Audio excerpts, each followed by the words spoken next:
Hi, I put together this short little video that is an explanation of the differences, as I understand it, of faculty learning communities, communities of practice, and communities of transformation.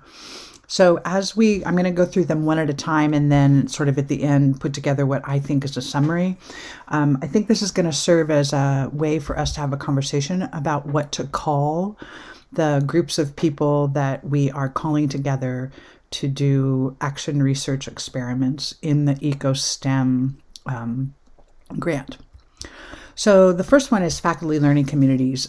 Generally, and I got this definition actually from Cal State LA. I thought it would be good to go there because this is probably what Kat put together, and I just wanted to sort of use that as the basis for what we're doing. So they say they're cross-disciplinary, they're year-long.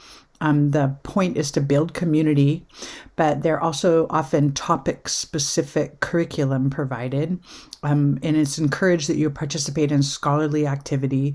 It provides a kind of support structure, a meeting time and place, and it often has a deliverable associated with it. So it's a particular thing about teaching and learning for faculty, and it's bounded in this way of a year-long curriculum and deliverable.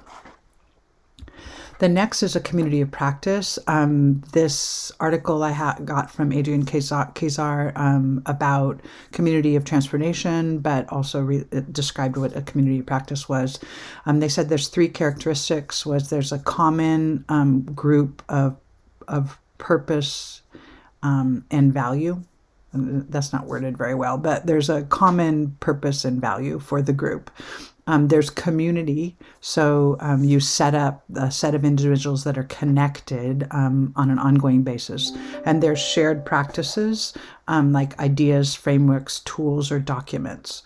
The idea that this community practice allows for people to learn in a social context, the idea that learning is constructed in a social activity is sort of Vygotsky's kind of theories on learning.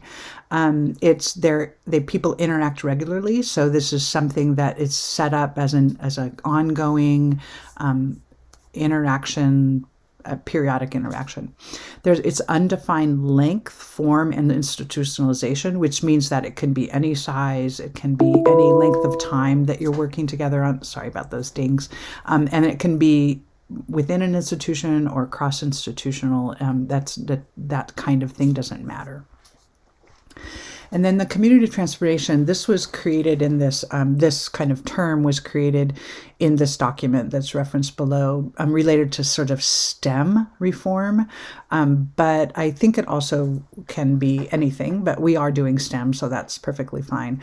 So it's a little bit broader even still than a community practice, where they say they're exploring life experiences, learn from each other, assess the current situation and plan for a brighter future.